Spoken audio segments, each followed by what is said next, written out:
1978 से 1981 ये वो समय था जब रॉकी ने इंडिया या अफ्रीका पर ही नहीं बल्कि पूरे वर्ल्ड को ही अपनी सल्तनत बना लिया था। रॉकी ने इन 3 सालों में ऐसा क्या किया था कि अमेरिकन आर्मी और इंडोनेशियन आर्मी रॉकी को पकड़ना चाहते थे। रॉकी ने यूएस और इंडोनेशियन नेवी को भी फैक्स क्यों भेजा था।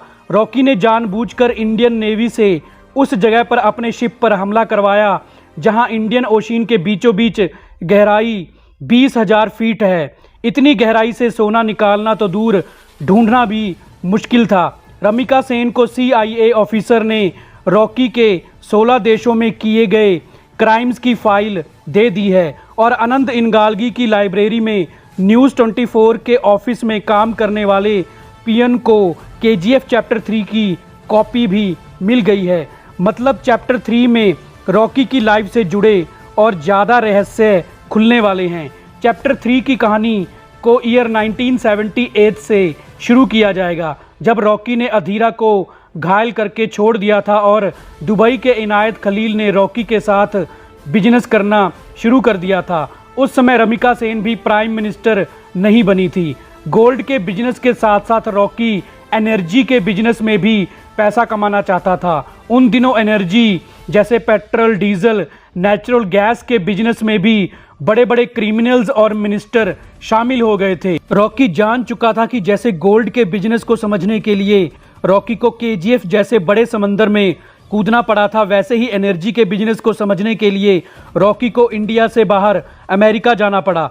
अमेरिका जाकर रॉकी ने उसके रास्ते में आने वाले सभी माफिया डॉन्स को मार दिया। लेकिन धीरे धीरे रॉकी को समझ में आने लग गया था कि गोल्ड और एनर्जी के प्रॉफिटेबल बिजनेस में सिर्फ 1-2 कंट्रीज़ के माफिया डॉन्स ही नहीं बल्कि पूरे वर्ल्ड में इन बिजनेस को पाने के लिए जंग चल रही है। रॉकी को इतने बड़े साम्राज्य को पाने के लिए ज़रूरत थी एक भरोसेमंद और उसी की तरह एक मूनस्टर की। रॉकी को वो मिल गया था, फरमान, जिसको हम चैप्टर 2 में देख चुके हैं। फरमान को अधीरा ने जान से नहीं मारा था, जिंदा छोड़ दिया था, क्योंकि अधीरा चाहता था कि फरमान अधीरा के खौफ के बारे में रॉकी को जाकर बताए। फरमान खूंखार अधीरा से डरा तो नहीं बल्कि फरमान रॉकी के पास जाकर रॉकी को कहने लग गया कि वो खुद अधीरा को अपने हाथों से मारना चाहता है। रॉकी फरमान की वफादारी और बहादुरी से इम्प्रेस हो गया था, इसलिए रॉकी ने फरमान को उसकी माँ और KGF से दूर अमेरिका भेज दिया था। रॉकी की प्लानिंग तभी से शुरू हो गई थी। रॉकी ने फरमान के साथ मिलकर अलग अलग 16 कंट्रीज़ के गैंगस्टर्स को एक एक करके मार दिया। रॉकी ने फरमान को अपने साथ तो रखा लेकिन फरमान का नाम किसी भी क्रिमिनल एक्टिविटीज़ में नहीं आने दिया। रॉकी ने फरमान की असली पहचान भी दुनिया से छुपा दी और उसका नाम सालार रख दिया। सालार मतलब जिसका रोल प्रभास प्ले करने वाले हैं। लेकिन KGF चैप्टर 3 में सालार को प्रभास के रूप में नहीं बल्कि यंग बॉय के रूप में ही दिखाया जाएगा। रॉकी ने सिर्फ 2 सालों में ही पूरे वर्ल्ड के सबसे प्रॉफिटेबल बिजनेसेस पर कब्जा कर लिया था और उन बिजनेसेस को संभालने के लिए ट्रेनिंग रॉकी सालार को दे रहा था। रॉकी ने इंडिया में किसी को भी अपने फॉरेन बिजनेस के बारे में भनक तक नहीं लगने दी थी। रॉकी ने तकरीबन वर्ल्ड की हर कंट्री के बैंक में अकाउंट ओपन करके अपने सभी बिजनेस के कमाए पैसों को उन अकाउंट्स में डिपॉजिट कर दिया था। फिर एक बार जब रॉकी इंडोनेशिया गया तब रॉकी ने वहां एक टीम तैयार की और सेंट्रल बैंक ऑफ इंडोनेशिया पर रॉबरी करके वहां के सारे गोल्ड को चुरा लिया। रॉकी ने सालार की मदद से वो सारा गोल्ड वर्ल्ड की अलग अलग कंट्रीज़ में छुपा दिया। रॉकी चुराए गए गोल्ड को वर्ल्ड के अलग अलग कंट्रीज़ के लॉकर्स में सेफ रख देता। मतलब रॉकी ने इतने सारे गोल्ड को हिस्सों में बांटकर बैंक्स में ही जमा करवा दिया। ये सब रॉकी ने इंडियन नेवी को फैक्स भेजने से ठीक 3 महीने पहले ही किया था। असल में रॉकी जानता था कि कभी ना कभी KGF के गोल्ड को KGF से निकालना ही पड़ेगा, लेकिन इतने सारे गोल्ड को इंडिया से बाहर लेकर जाना वो भी जिंदा पॉसिबल नहीं है।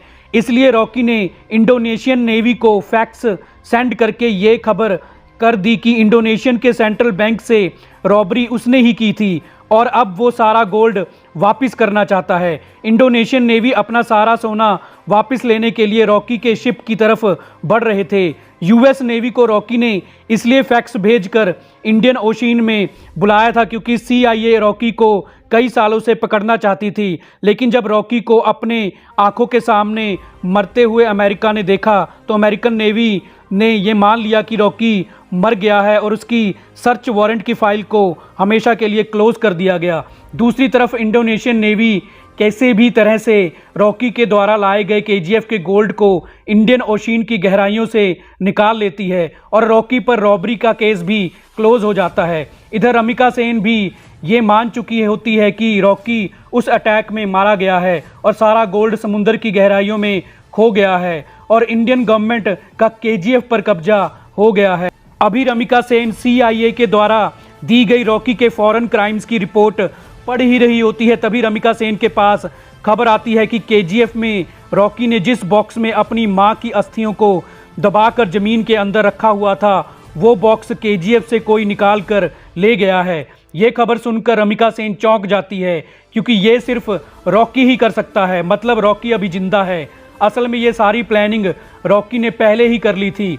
रॉकी जान चुका था कि इतने क्राइम्स करने के बाद पूरा सिस्टम उसके पीछे पड़ जाएगा, इसलिए रॉकी ने पहले KGF का सारा गोल्ड KGF से निकाल लिया और फिर उतना ही गोल्ड रॉकी ने जो पहले से ही इंडोनेशिया की बैंक से चुराया था सेफ जगह पर रख दिया। उसके बदले में इंडोनेशियन गवर्नमेंट को KGF का गोल्ड दे दिया गया।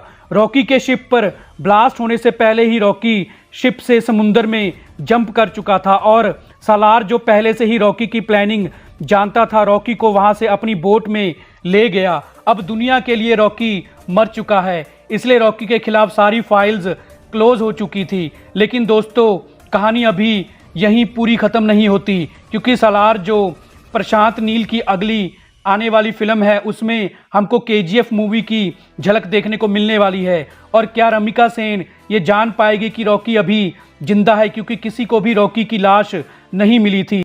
हर कोई ये समझ रहा था कि इतने गहरे समंदर में शायद रॉकी को कोई समुद्री जानवर खा गया होगा, लेकिन रॉकी द मूनस्टर अभी जिंदा है। और अब रॉकी क्या कर रहा है या क्या करेगा ये हम आपको KGF चैप्टर 4 फैन थ्योरी की वीडियो में बताएंगे। तो हमारी आज की वीडियो को पूरा देखने के लिए आपका थैंक्स।